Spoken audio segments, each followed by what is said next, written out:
everyone, and welcome to Conversations at Noon at Connecticut's Old State House. My name is MARIANA Garcia. I'm a museum educator at the Connecticut Democracy Center at Connecticut's Old State House, and it is my pleasure to welcome you all to today's program, People Preserving Connecticut's Past. Meet the new state librarian and state archaeologists. During the program, I encourage you all to please send us your questions and your comments in the comments section of this video, and we'll keep an eye on those. And if you also have a minute at the end of the program, I encourage you as well to take a quick look at our survey, which you'll find a link to that at the very bottom of the video description. And we would love to hear your feedback. So, who saves a state's past? What is being done to make history accessible to everyone? Connecticut has recently welcomed two new key figures whose work helps to preserve our state's history. Today, we are very happy to be joined by State Librarian Deborah Schander and State Archaeologist Sarah Sportman, who are here to talk to us about their new roles and the exciting projects and challenges they are working on to preserve Connecticut's past.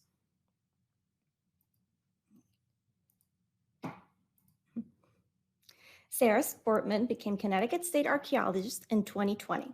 She holds a bachelor's in history from Union College and a master's in history and historical archaeology from the University of Massachusetts in Boston, and a PhD in anthropology from the University of Connecticut. Sarah has worked as an archaeologist for 20 years, researching, teaching, and speaking about the archaeology and history of Euro-American and pre-colonial indigenous groups in New England and New York. Before accepting the position of state archaeologist, she worked as a cultural resource management archaeologist for CRM firms in Connecticut, Rhode Island, and New York, focused on archaeological projects related to construction and development. Deborah Schander began her tenure as state librarian in 2021. Prior to joining the Connecticut State Library, she was an educator and law librarian, serving in library administrations at Seton Hall University and Vanderbilt University, as well as working at law libraries in Georgia and California. She holds a GD and an MLIS from Florida State University. She writes and speaks on a variety of topics, including legal research, instruction, leadership development, personal management, technology, library outreach. Deborah is a past chair of the Professional Engagement, Growth and Advancement Special Interest section of the American Association of Law Libraries, as well as a past president of the Atlanta Law Libraries Association. Thank you both so much for being here with us today. Thank you so much for having us. Yes, thank you. All right, so before we get into all the exciting projects you're doing right now in your new roles, why don't we have a little bit of backstory? So how did you both first get interested in your respective fields? Sarah, you want to go? I'll go, sure. So I know it sounds a little bit trite, but when I was little, my grandparents lived up in the Adirondacks in New York, not far from Lake Champlain. And in the summers when we visited, my dad always took us to Fort Crown Point, or Fort St. Frederick, which was a fort that was used in the French and Indian and Revolutionary Wars. And they had ruins that you could walk around in and a little museum you could walk through. And I was just so fascinated by the idea that you could find people's things to learn about their lives in the past. And then later in college, as a history major, I was really frustrated by the types of things that you couldn't learn from the documentary record. And when I realized that archaeology could really be a powerful tool when paired with the historical record for filling in the gaps to learn about regular people and women and children and people that just didn't make it into the documentary record. So I was kind of hooked. Thank you very much. Good idea. So I actually came to it not expecting to become a librarian at all. When I was younger, I wanted to be a baker. I wanted to be a marine biologist. I wanted to do all of these other things. I love to read, but becoming a librarian never was something that I thought about. In college, I was studying to be a journalist and wound up deciding to change my mind on going down that route. But I wound up taking a communications law class as part of my course of study. And I thought, I love this. This is so fascinating. All of these issues are interesting. The way that they impact people's lives is something that I would like to continue studying. And so I made the decision to go to law school. But at the time, I was fairly introverted person. I didn't like the idea about being up in front with people. And so I went into law school knowing that traditional practice and litigation wasn't something that I was interested in, but I was willing to see what the options were. And fortunately, we had a library director who had just joined us. She had been a member of the JAG team before she came, and then had become a law librarian, and said, hey, did you know that we offer a law library program at this university? You should look into it.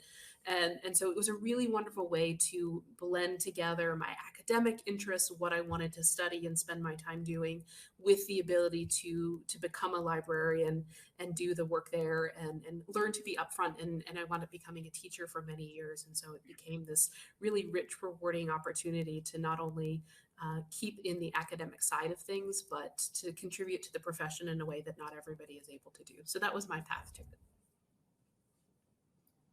Thank you both so much. It's always interesting how people end up where they end up. Sometimes it's serendipity, and sometimes it's something you plan your whole life. And speaking of planning, how did you both become interested in your respective positions of state librarian and state archaeologist? You want to go? As I said, I have been an academic law librarian. I thought that was going to be what I wanted to do for the rest of my life. But it's a very specialized profession. You work with a very small group of people, law students, law faculty, as well as members of the public. People are representing themselves in court. It was very rich and rewarding work. I enjoyed that. It was meaningful in a variety of ways. But I think as many people discovered, the pandemic made us think about things a little bit more. And I was thinking about the fact that my family was close, but not close enough. I was thinking about the fact that I had this background in the humanities and in education and in reading that I really wasn't able to use to its full potential in law libraries in a way that I thought would be interesting. And so what attracted me about this position was it gave me a chance to be closer to family, but the state library does so many different things. We're not just a law library. We're responsible for archives and public records, working with public libraries. We're a law library as well. We have the Museum of Connecticut History. And so it was an opportunity to take what I was doing, the work that I enjoyed doing, but work with other groups of people to expand upon that and to provide leadership in that area. And so it was just an amazing opportunity to expand what I was doing. And I think that was really what attracted me. And the Connecticut State Library is really a leader among our colleagues, I think, in terms of because we do so much more. Not every state library does all of the things that we do. And so it was just an incredible opportunity. So I got interested in the position a long time ago, back when I was in grad school at UConn. I had the opportunity to be a teaching assistant for Nick Bellantoni, who was a state archaeologist for many, many years. And I TA'd for his class, and he was the most engaging professor I'd ever seen. And part of that is just that he's a very warm and gregarious person. But another part of it was that he had all of these fantastic stories to tell. And I realized that, in his role as state archaeologist, he'd had the opportunity to study all of Connecticut history, 12,000 plus years of stories of, human occupation, ranging from the Paleo-Indian period through the industrial period and into the 20th century. And I thought, what a cool job that is, because, before taking this position, I'd worked in academic archaeology and I worked in cultural resource management archaeology. So I got to learn about a lot of different things and study them and research them, but we mostly shared what we learned with other archaeologists. And, the state archaeologist gets to bring all those amazing stories that we uncover to the public. So we get to talk, bring this information to people who are interested in history, to school children, to descendant communities, to everyone. And it just seemed like such an amazing opportunity to share the really exciting things that we learn every day with people who are genuinely interested. And, I really think, too, that it's an opportunity to engage people in those stories in that past and to raise awareness of preservation. So all of those things kind of really drew me to the job. Thank you very much. And once you knew what you wanted, how did you come to become the respective state librarian and state archaeologist? Well, I can just say, after having working in academic and cultural resource management archaeology, I spent a good part of my career in Connecticut. I went to grad school at UConn, and then I stayed local. I mostly worked in southern New England. So I got really familiar with the archaeological record of the area. I also became really involved in the archaeological community, the Archaeological Society of Connecticut, and other, regional and local groups. And so when the position came up, I just applied for it, and I guess I was the best fit. So it worked out. And I would say kind of the same thing. I trained, as I said, kind of focusing on the law side of things rather than a specific part of the country. As Mariana said at the beginning, I have moved around a lot. And one of the things about being a librarian, and particularly a law librarian, is in many cases you go where the jobs are, particularly in academia. And so I sort of became an expert at learning new state laws and learning different jurisdictions in order to do my job. But you get tired of moving, you get tired of doing some of those things, and you look for that job that is something that you can do and that is exciting and gets you ready to come into the office and do what you're doing every day. And this was an opportunity. And so it was a very straightforward application process. Somebody had reached out to me and said, hey, did you know that this position is open? I know you're looking at maybe potentially expanding beyond what you've been doing. Went through the process, had a really wonderful conversation with the board and the search committee, and finished out my semester and was able to move up here. So that's how I got here. All right, thank you both so much. And what is exactly a state librarian and a state archaeologist? What does the job entail? I've started saying, like, every day is an adventure. You never quite know what my day is going to be like. And I think part of that is, as I said before, there is so much to this job. People tend to think of libraries as one specific thing. They think of their public library. They think of maybe an academic library where they studied in college. But there are all kinds of different libraries. There's music libraries, there's special collections, there's museums, law, all kinds of things. And so the state library, like I said, tends to cover so many of those different things that my job is kind of bringing together the library community as a whole. I spend time with the academic librarians in the state, public librarians, with the law library community. I'm still able to be part of that as well. And so sometimes my job is just representing what we do, sharing information about recent events that are happening. Sometimes it is going to historical societies or ribbon cutting events or anything that's happening that's interesting and exciting. We also give out a variety of grants that we oversee. We're going to be starting a new kind of reading program that we're looking into. And so every day is a little bit different, but it is, like I said, I think I would encompass it as representing the library community, raising awareness of the library community to the state of Connecticut, and then also nationally too. Yeah, I would say on a similar note, State Archaeologist of Connecticut is a job that it wears a lot of hats. I'm technically a state agency of one. I have no staff. And my job is part collections manager, part research, part historic preservation, and part educator. I'm also an assistant extension professor at the University of Connecticut, so work with students during the semester as well. But I'm responsible for managing the state's archaeological collections, which are housed here at UConn, and the records of archaeological sites as well, and reports, which are also held at the State Historic Preservation Office. So we have kind of dual responsibility for that. I'm responsible for any human remains of an archaeological context that are found within the state. I sometimes work with the police and the medical examiner when human remains are found and they need archaeological assistance.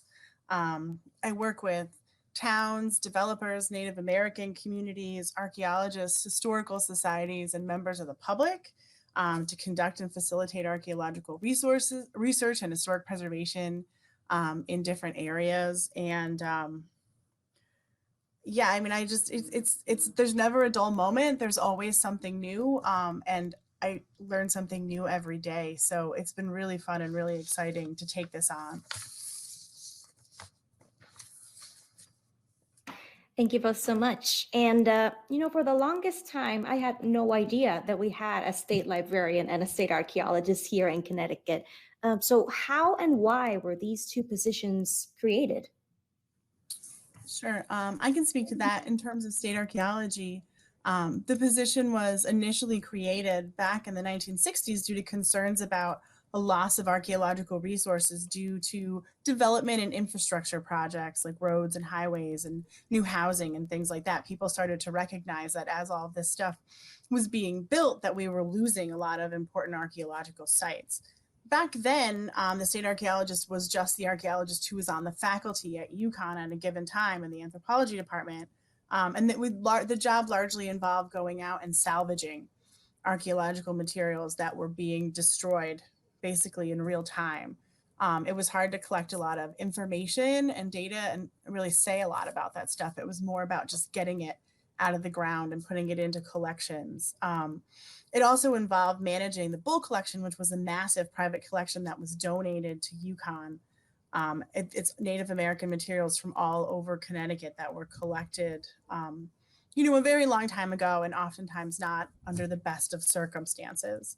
Later, as historic preservation laws ramped up and people became more and more aware of, the toll that progress was taking on our cultural and historical resources, the job kind of separated from the anthropology department and teaching a little bit and became its own thing with all of the different topics and aspects that I was talking about before.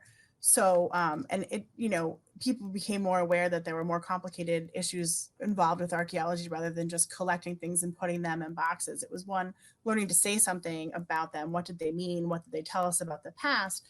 But also the complicated issues of, relationships with Native American people within the state of Connecticut and archaeology, human burials that were being disturbed by development, and also just managing the collections that were being brought in from all of the work that was happening. So then the position became more separate and formalized when Nick Bellantoni got the job back in, I think, 1992. So the State Library has been in existence since 1854. It actually was originally housed in the old State House, so I thought that that was appropriate for today. And it was there with the Supreme Court and other activities. And essentially, from what I understand, the quick answer to that is the Secretary of State's office started collecting more and more books, and they decided that they needed somebody to take care of them and preserve them that were related to the legal operations of the state of Connecticut and what was happening. And so they established the state library, they established a state librarian, Dr. Trumbull, who was there to take care of it. And since then, it has just continued on. It was actually our third state librarian, George Goddard, who was the one who became really instrumental in shaping what the state library is today, kind of making a point of looking for what else the state library could be doing besides just collecting and preserving a specific collection of books, and was actually the person who helped create the building that we're in today. We're across from the Capitol in the State Library and Supreme Court building, so we do share that with another government agency and branch of government.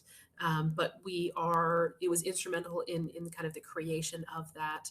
And so one of the things that I find interesting is since 1854, there have only been 11 people and the 11th person to have the state librarian's job.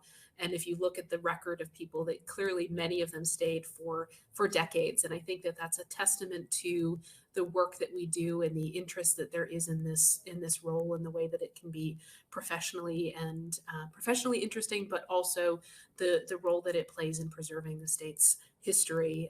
And so it's an honor to be part of what is a very short list of people in the history of the agency. Okay.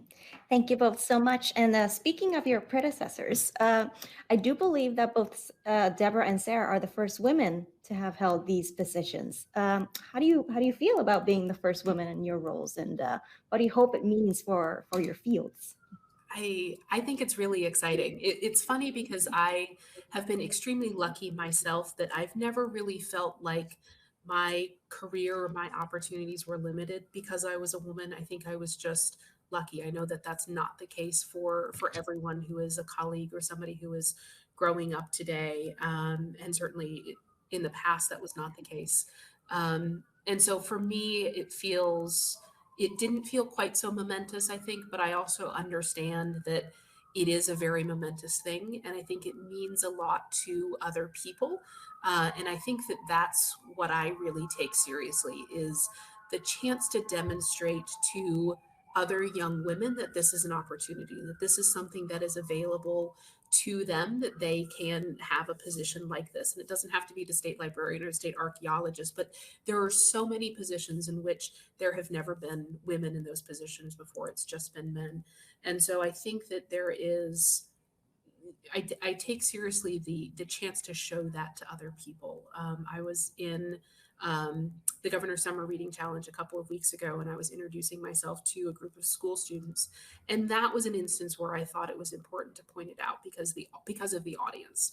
I have a friend in New Haven, and I've sort of adopted her children as their auntie. And they were talking in class one day about who famous people that they were related to. And she said, oh, well, we're related to this famous founding father. She's like, but my aunt is the state librarian. And apparently the whole class stopped and Googled me and was learning about things. And I think that that's what's exciting about this type of opportunity, is what it can mean for students today, what it can mean for others in the field to show the opportunities. That, I think, is what's special.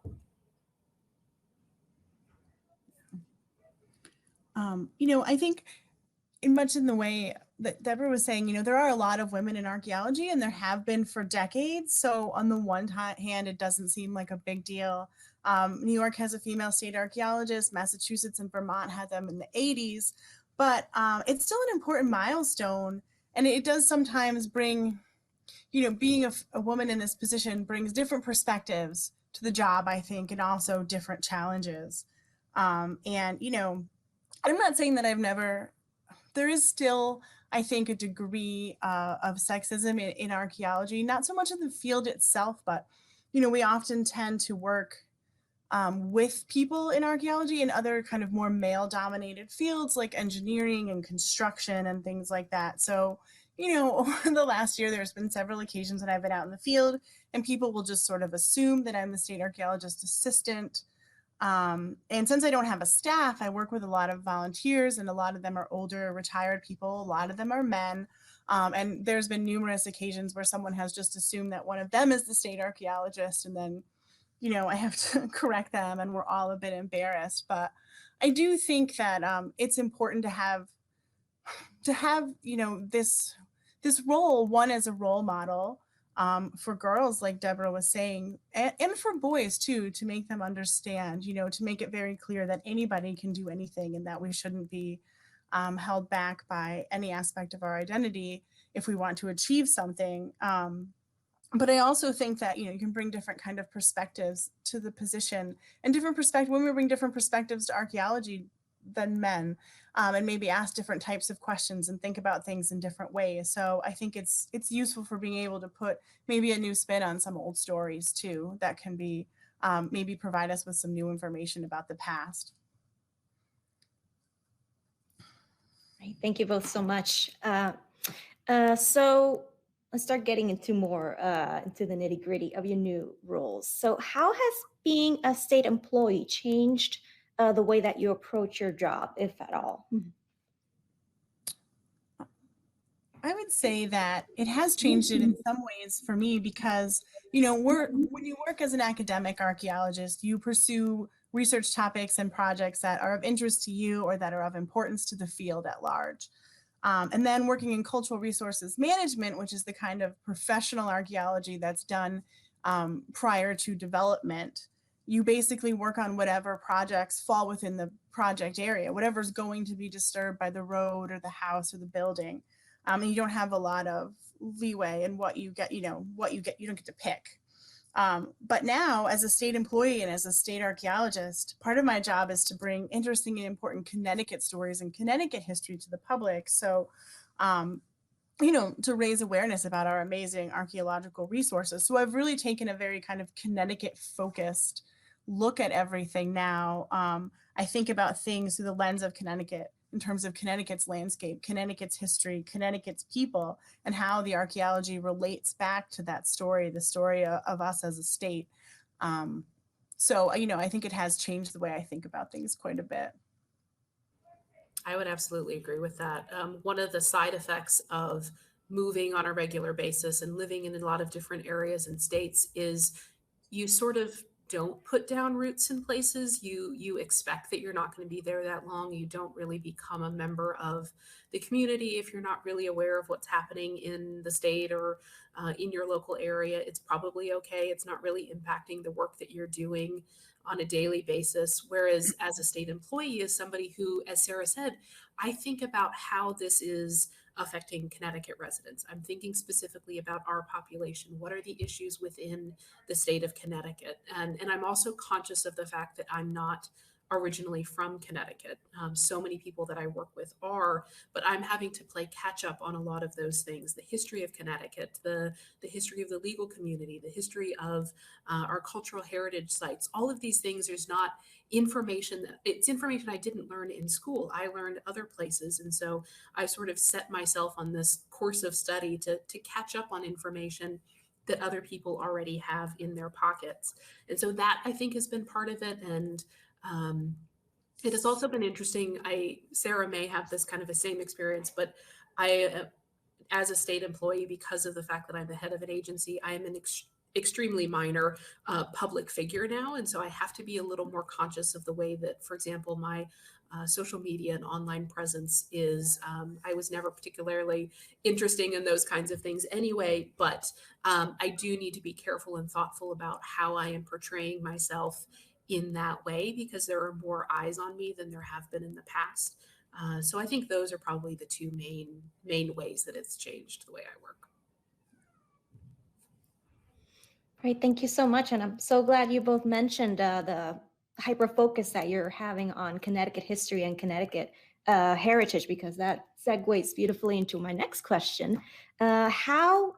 Can you expand a little bit on how the work that you're doing right now in your current positions can help bring Connecticut's history to the public in novel and engaging ways?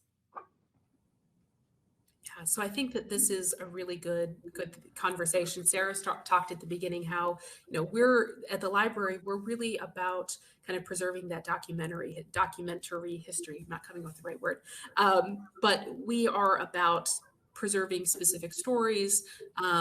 But I think that they have been very specific stories in the past. They were often about only very limited groups of people. And so one of the things that I think that we can do is being sure that we are telling everybody's stories. What is it that was unwritten or was not part of kind of the main focus of what we have been sharing in the past, I think is incredibly important. And I think also the way that the pandemic has impacted things, the way that the development of technology has impacted things means libraries are no longer just a physical space. They're not something that you have to visit in order to use.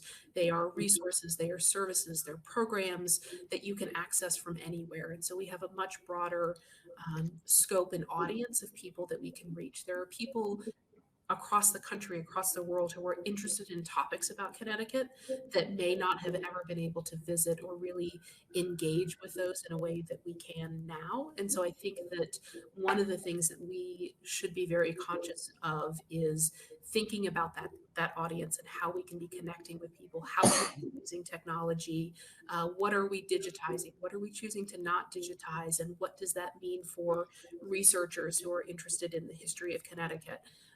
So all of those are, I think, ways that we need to be thinking about it. And also just even within the state, not just assuming that people are coming into our physical location, but do we have traveling exhibits? Do we have programs that we can take elsewhere so that we are taking the information to people rather than expecting them to come to us? So all of those, I think, are opportunities for us. I agree completely. And I think that Deborah touched on a lot of the important things that I would talk about in terms of this as well. One thing that archaeology is great for is it provides a tangible way to put people in touch with the past, because you can literally touch the past when you're doing archaeology. So one thing that the Office of State Archaeology has long done has been involved with offering field schools for students and teachers and veterans and people like that, archaeology days in local communities, and public talks in local communities that can help people get in touch with the history that's all around them. But the pandemic really put a lot of that on hold and made it impossible for us to gather, physically with one another. So it's really, made us think about different ways and the accessibility of this material when maybe we can't be together. So, Zoom has been dreadful in many ways in terms of the number of meetings and things like that that we've had to have over the last year or so, but it's also been an incredibly powerful tool for bringing archaeology programming to people, not just, and I think that this will extend not just during the pandemic, but beyond, because before people had to drive someplace, and set aside an afternoon to come and do an archaeology event or hear an archaeology talk or something like that. And now that we put them up on Zoom, we're reaching so many more people, and we have the ability to archive them so people can watch them, when it fits into their schedules. But I really do think that, as we get back into reopening, and we have the opportunity to start doing things in person, that really nothing can compete with the hands-on experience of people actually getting to engage in this process. So, over the next couple of years, I hope we can do a lot more public programming on a number of different sites related to different stories in Connecticut's past that will attract different groups of people and help them, really get in touch with the past in a tangible way and appreciate just how much our archaeological resources have to offer.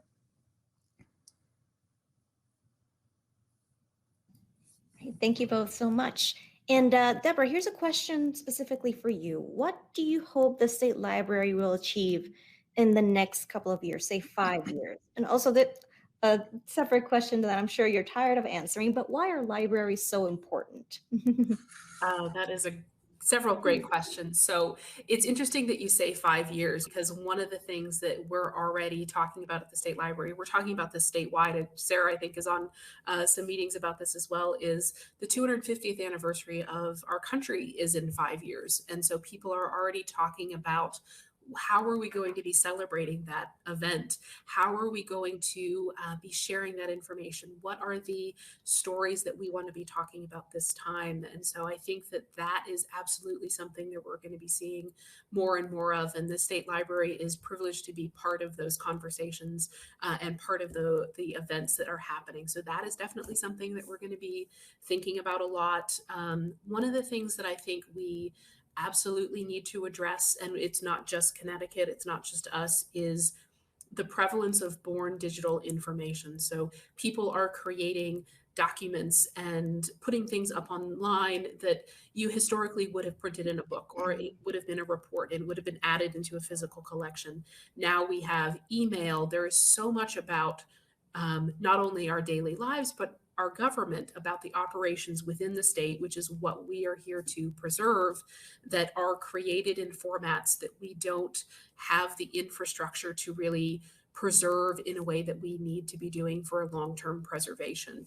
And so we are thinking about, how do we do that? What information do we need? How do we create the system and tools that we have? Because unfortunately, it's not as simple as just putting all of your PDFs on a thumb drive or sending them as an email, but there are specific ways in which we preserve that information, in which we record information about the information so that you can find it again. And so we absolutely need to be thinking about how to do that. It's going to change. Certainly, it's going to change a lot of the work that we do, but it's going to be changing the way that many people operate and how they preserve their history in a way that makes it continually accessible to people. So that is absolutely something that we're going to be doing. I think, Mariana, you said earlier that you didn't know there was a state librarian. You're not the first person to say that. And I think that there are a lot of people who don't know about the fact that the state library exists or what it is. And so I think that creating greater understanding and awareness of what we do, becoming a more vocal and more obvious part of the government, a part of the library community is incredibly important. I think we've done really wonderful work on that to date, but I think that there's more that can be done. So that is something I'm thinking about. And in terms of why are libraries important, I think that we've seen just within the last year or so, there have been conversations for many years about why do we need libraries? Why do we need librarians? Everything's online. But I think that what people forget is there is so much information that you still need somebody who can help you find the right information. There are answers that are okay, there are answers that are good enough, but there's the right answer sometimes too. And having somebody who is trained in how to help you do that, how to create it and preserve it in a way that makes it accessible and user friendly, I think is really important. But also, as we've seen in the past year, libraries are community centers. They're at the heart of their community in many ways. We have so many people in Connecticut, across the country, who don't have regular access to internet, who can't afford the most recent bestseller, or have all kinds of barriers to education and success. There are social issues that we are addressing, and those are being addressed through libraries, and people have remembered that we are these community centers. And I think that that has been really important kind of reminder for people. And so there's more to libraries than books. Libraries, like I said, are people. They're connecting you with your community, their services. And I think that what we'll find is libraries may not always look the way that they do now or what they looked like a couple of decades ago, but I think that libraries will always be here. It's the question of what is it going to look like? And I think that the important thing is that we're thinking about that. We're thinking about what is the future of a library and how are we going to continue to be part of our communities. Yeah, thank you so much, Deborah. That's so true. Over here at the Old State House, whenever we're doing research, we depend fully on librarians to help us find anything that we And need. we are happy to do it. So keep on Thank you asking. so much. You're lifesavers. Librarians are lifesavers. And Sarah, here's a question for you. What is being done to protect archaeological sites here in Connecticut? And what kind of archaeological material exists in Connecticut? Yeah, I'm going to start with the second part of your question, because I think that, a lot of people are often surprised. We don't necessarily think of archaeology as something right here in our backyards. We think of it as something exotic. Archaeology is in Egypt, archaeology is in Greece, archaeology is in South America. But the archaeology of Connecticut spans 12,500 years or possibly more of human occupation. And we have archaeological resources, reflecting the first human presence here in Connecticut from the end of the last ice age, when the glaciers finally retreated and the land was able to support plant and animal and then human life up to the present day. So that's a massive record of human lives, human stories, and human use of the landscape. And our archaeological record includes materials left behind by the indigenous people who lived here for thousands of years before Europeans arrived, as well as sites from the contact period, which is the time period where Europeans' goods and diseases and then European colonists started coming into Connecticut, into what is now Connecticut, I should say, and, causing massive amounts of cultural change, cultural upheaval, but also, really complicated entanglements and interactions between colonists and native people. We have that reflected in our archaeological record. We also have archaeological materials from the colonial period. We have all kinds of battlefield sites related to the Pequot War, King Philip's War, the Revolutionary War, the War of 1812, going all the way up through. And then, it also has archaeological materials reflecting the more recent history of agricultural Connecticut and industrialization in Connecticut and immigration to Connecticut, and then, modern Connecticut in the 20th century. So the record is incredibly rich and, incredibly worthy of preservation and of exposure to the public and being used as a tool to tell all those fascinating stories. In terms of protecting the archaeological resources of Connecticut, there are laws at the state and federal level that have been put into place to protect archaeological resources from development primarily. So these regulations are usually triggered if a project has state or federal permitting or funding, and then it would require archaeological surveys to see if materials are going to be affected, and then possibly mitigation if things can't be avoided. Many towns in Connecticut also have their own municipal regulations around development requiring archaeological review, so to catch these sites before they might be just destroyed. But another important aspect of preservation is public knowledge and public interest. The more people know and care about the historical and archaeological resources in their community, the more likely they are to value them and fight for preservation. So that's another important aspect of it as well, is sort of the grassroots desire to preserve, buildings and sites and things like that that are of local importance. Thank you both so much. And Sarah, this is a question that I just thought of right now. Whenever someone's planning to develop an area, is it necessary for archaeologists to do some sort of survey before they even start the construction, or only if they find something during the project?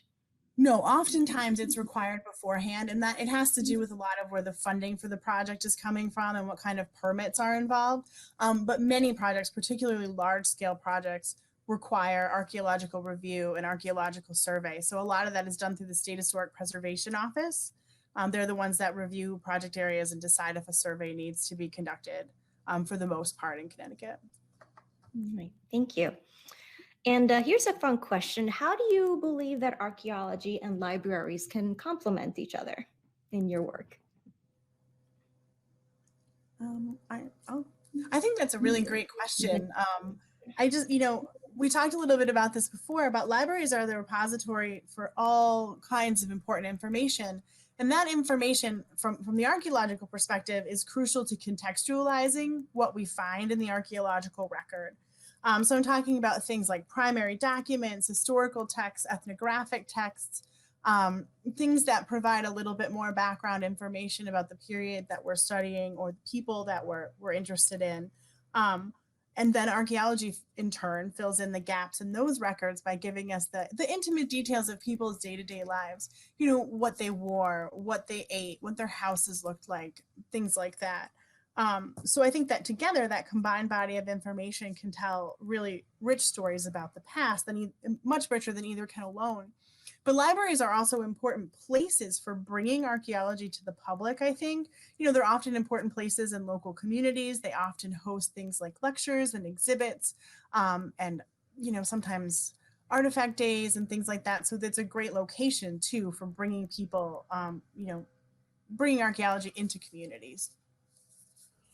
I think that that's absolutely right. I hadn't quite thought about that connection before, but I think that this really is a really wonderful partnership to share that information. As Sarah was saying, we create the records of what happened. We collect information about all kinds of different things, industry, all kinds of things that are happening. And we often don't quite know the impact of what we're collecting. In some cases, you have a material or a book that you don't realize until later shares information or a story that people were not aware of. And so I think that, as Sarah said, and it being a site for bringing the community together to share that information, I think is something that is incredibly important.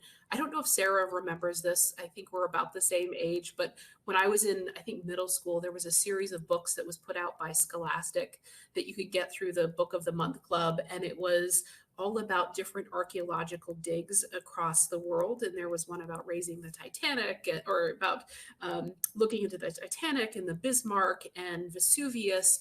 And it was just this fascinating look at all of these various archaeological digs and what was happening and what they learned.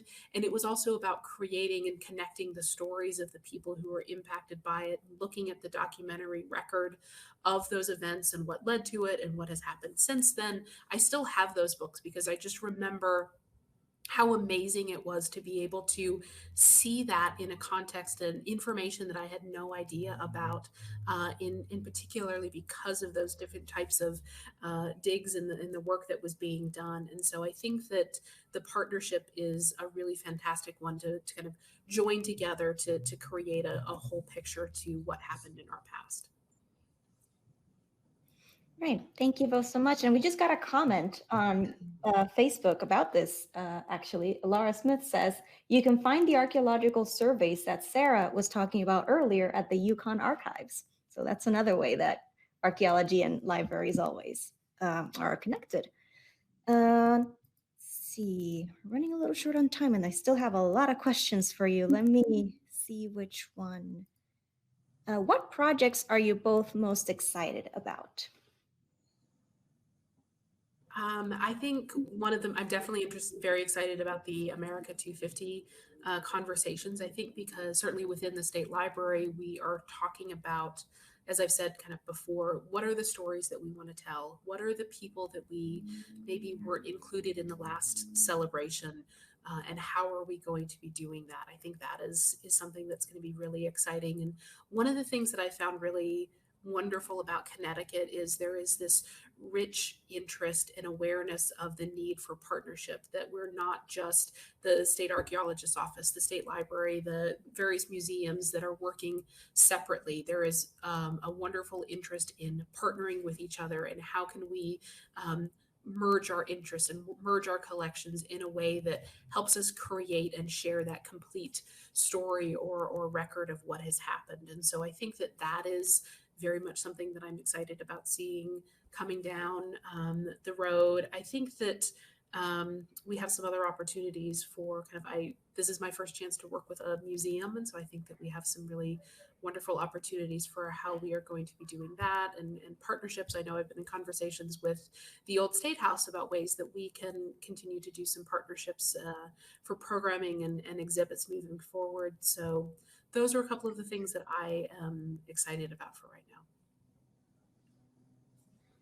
So I'm going to talk about two projects that are, they're sort of long-term research projects that the Office of State Archaeology is involved in. And I think they both have the potential to tell really interesting and really important stories about different aspects of Connecticut's history that have kind of been understudied to this point. So the first one is the Hollister Farm site in Glastonbury, where the late state archaeologist Brian Jones had started a research program several years ago, and I've taken it on.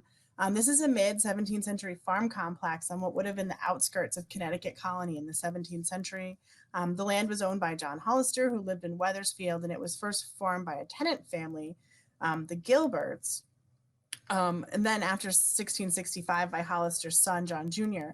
The site is in a field. It's been completely untouched for hundreds of years. The preservation is astounding, and we're just learning so much about what life was like in the early days of English settlement in Connecticut Colony in terms of foodways and economic activities, architecture, the really complicated interactions that the colonists and indigenous people were engaged in at that time, and just everything. So we've been doing digs out there for several years with volunteers and teachers and students, and it's offered a really great way to bring that history to a wide range of people in the state, and also learn about something that we don't really know a lot about. And the other project I'm really excited about is a new one that we started this year at the Peters House site in Hebron. This was a house that was purchased by a free African-American family in 1806. The Peters family is well known in Hebron for this incredible story. They were rescued from sale, basically, as captives to South Carolina by their white neighbors after the man who owned them, who was a Tory, left Connecticut right before the Revolutionary War and basically forfeited all of his property. But, and that story is one about the Peters family being saved and being, valued members of the community of Hebron. But it doesn't tell us much about the family themselves. And, they really were leaders in the local African-American community. They saved enough money to buy a house near the center of town. Their children went to school with all the other children in Hebron. And, they lived rich, full lives about which we know almost nothing. So the project, which is being carried out with input from the Peters family descendants and local historians in Hebron, really aims to flesh out their story by learning things about their daily lives and telling the story of them as people, as individuals, rather than just as a family that was kind of rescued and saved. So I'm really excited about kind of putting a new spin on that story and talking about learning more about that and sharing it with everyone. Right, thank you both. And here's another question. What technologies have particularly changed the way that you work and preserve the past in your fields? I can start, I guess. So important technologies in archaeology recently have been GIS, geographic information systems, and ground penetrating radar are the two that I would talk about right now. Geographic information systems are really crucial, because for years and years, everything had to be done with paper files, paper maps, everything. Now it's possible to create and update maps and link them to other types of information, showing where archaeological resources and archaeologically sensitive areas are. And, a lot of communities are developing their own sensitivity assessments that they have in their planning and zoning departments, so they can kind of get a handle on when sites might be threatened. They're also used in my office and in the State Historic Preservation Office to better manage, the data of where these archaeological sites are and what areas are sensitive. And ground penetrating radar is another really important one. It's, a tool that's been used recently in archaeology as kind of a non-invasive survey technique in some types of sites. So I was talking about this Hollister site. It's in the river valley. It's got very nice sandy soils. GPR doesn't work as well where there's lots of rocks, but they were actually able to go over this site with ground penetrating radar and find these buried cellar holes, buried well, and all of these other features that really enabled a more efficient way to start the archaeological work, instead of just digging a bunch of holes and hoping that you would find something.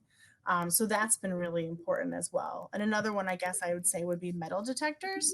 Archaeologists have a long, fraught relationship with metal detectorists, because we tend to think of it as people looting and ruining archaeological sites. But mostly through the work of Dr. Kevin McBride, who's been working on the Pequot War battlefield project for the last decade or so, the realization that metal detectors and skilled metal detectorists are a hugely important tool for helping to identify and define historic period sites with a lot of metal artifacts. And again, helping to, more efficiently locate and define these resources, which saves time and money and allows us to get at the more dense areas of information more quickly, which is really, really important and really useful.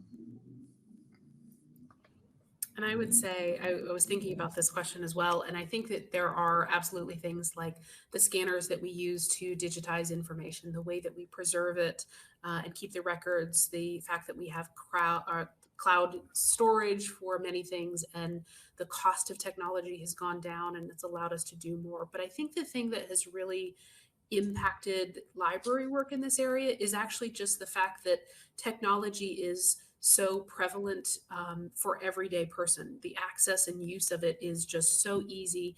Everybody can become a content creator. It used to be that in order to become a published author, you had to go through a very particular route, and only a limited number of books were selected for publication. It took a long time, and they would go out of print, and then you couldn't find access to them. And now everybody can become an author. Everybody can put information up online.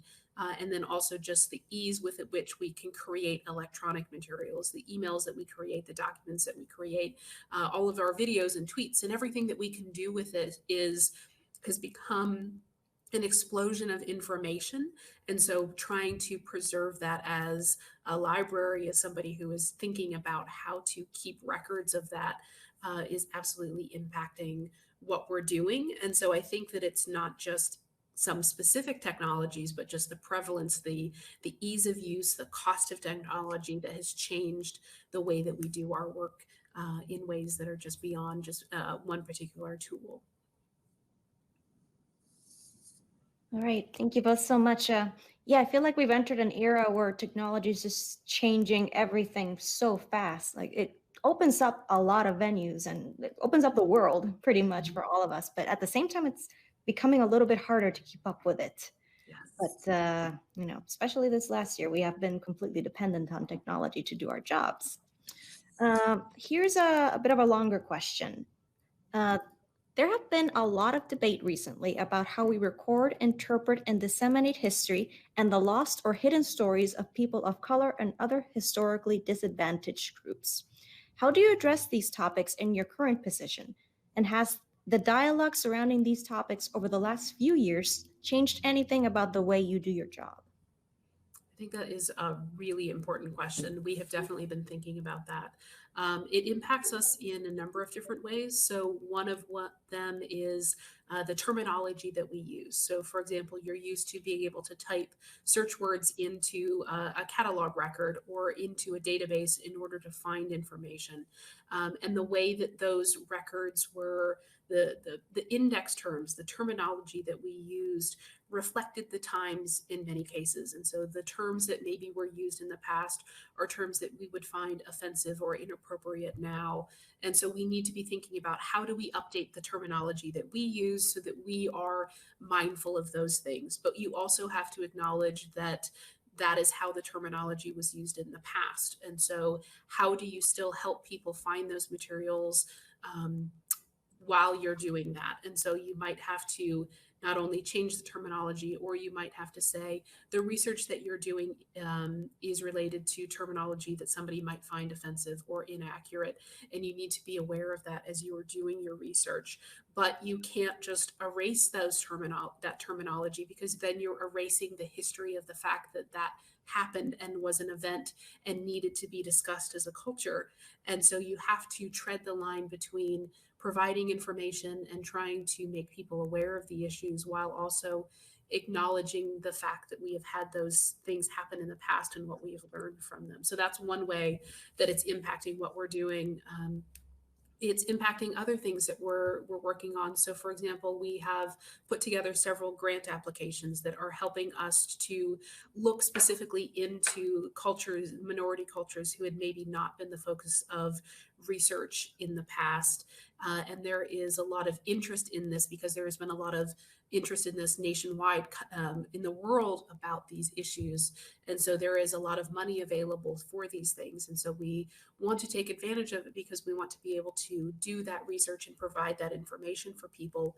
But we also have to be mindful of the fact that, for example, this is not my culture. And so I can't just assume that I know what I'm talking about in that area. I need to be listening to the cultures that we're talking about. We need to have their input on how we do those things, if they are interested in us doing those things, and how can we be working together.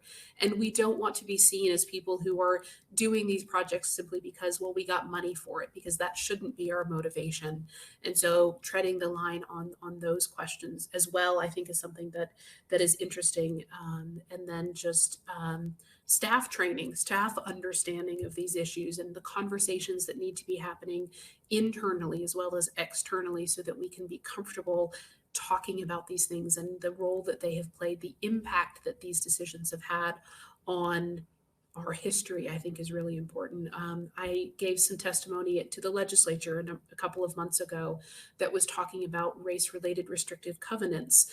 And again, it was an example of, well, let's just take those pages out of the books and destroy them. But you can't do that, because then you're destroying the fact that that was something that happened in our history, and we need to talk about that too. So how do you create a way to mitigate the damage of it while acknowledging the fact that it happened and how we learned from it? So absolutely, these are all things that are happening within the library community that we need to be very thoughtful and mindful of. Yeah. I would echo a lot of what Deborah said, but from a more archaeological perspective. So first of all, traditionally archaeology in Connecticut focused on two things mostly. One was telling the stories of Native American life prior to the arrival of Europeans through the archaeology, and generally without any input from the descendants of those people. It was us telling them and telling everybody else, how people lived and what happened and that type of thing. The other focus was generally high status colonial period sites that kind of, showcased a history of, Connecticut's architecture and important historical figures and events and things like that. But, a lot of that has changed. We've really come as a field, I think, to the realization that it's not appropriate for us to tell people what their past was like, what their ancestors were like, what their stories were. And archaeologists across the board, I think, and here in Connecticut as well, are starting to work to integrate other voices into the telling of those stories and integrate descendant communities into the work, and to not do archaeological research without the permission and involvement of descendant communities in many cases. And, here in Connecticut, many of the Native American tribes have started their own archaeology programs, and they're working to tell their own stories. So that's been, really important for us to realize that it's no longer our job as scientists, as experts, to tell everybody how it was. It's got to be a more multivocal experience of talking about and investigating the past. The other thing I think is just, broadening the range of the types of research that we do and the types of stories that we tell. So, I've been really interested over the last few years in looking at some kinds of projects, one involving inmates at Newgate Prison and the types of food that they were eating and the living conditions and things like that, as reflected from the archaeology and the documentary record. Working, at the Peters House site, as I spoke about, to learn about the daily lives of free African-American people in 19th century Connecticut. And we're also working and offering the resources of the Office of State Archaeology, our archaeological expertise, our volunteers, to help different groups of people get archaeology done if they don't necessarily have the resources to pay for it and things like that. So we've been working on a project with the MARIANA Freeman Center in Bridgeport to do some archaeology at the Freeman houses. These are houses they're the last standing structures from a prosperous 19th century free Black community that existed in Bridgeport, and they're being renovated right now. And there's a huge community effort there to turn this into an important cultural center, and offering the resources to help them get some of the archaeology done and integrate that information into, those sites when they become open to the public. So I think that there's a lot of overlap in the types of things we're doing, but a lot of it just involves, more inclusive voices, and recognizing the things that we've done wrong in the past and maybe trying to fix those as we move forward. Right. Thank you both so much. These are such important conversations to be having in all of our fields. So now we're running a little bit over time, but we do have a couple of questions from the audience that I do want to get to. So Marvin from Facebook is asking, is there still a bookstore at the library? In the 70s, I would visit and buy books at the bookstore. We don't currently have a bookstore, but you're thinking along the same lines that I am, and I would love to see us have a little shop in the future. So stay posted. But unfortunately for right now, we don't have a bookshop. Thank you. And Linda, also from Facebook, is asking, are there any historic cookbooks in the State Library? Sorry, I was having trouble unmuting. I think that's a fantastic question, and I don't know, but I need to look into it. I know that there are a couple of recent episodes of the Grating the Nutmeg podcast that talks about Connecticut cookery, and I would encourage you to take a look at those. There are some recent books that are on that topic, but I need to take a look and see if we have them. That is a great question. Thank you. Thank you. And Susan has a longer question. Susan says, as an anthropologist with a lifelong interest in hyperlocal history of Western Connecticut, and now researching it almost full-time in retirement, I deeply appreciate what both of you do. Do you have plans to do lots of outreach throughout Connecticut's individual towns by online or in person when possible, to make folks really aware of the resources and importance of preserving history, whether it is documents or sites? I mean, that's actually a really good question because, traditionally, we reach out and, give talks and do program and things like that if people kind of come to us and ask for it. But I really like the idea of kind of taking the initiative and getting out there. The downside of that, I think, is that that's an awful lot of territory to cover with with very little staff.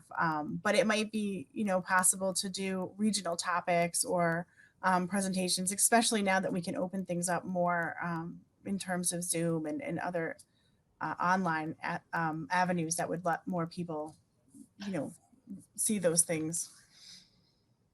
I think I would say the same thing. We tend to do the presentations because somebody has reached out to us and asked them, but we absolutely have a lot of very hyper-local information about towns.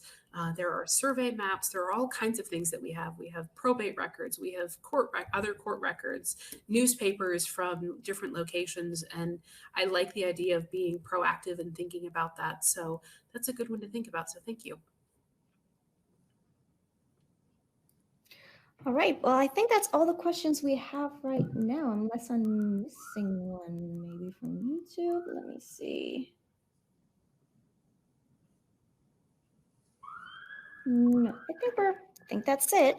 All right, well, thank you both so much. This was so wonderful. Thank you for a great program. Would you like to have any closing thoughts? Do you have any closing thoughts before we wrap things up?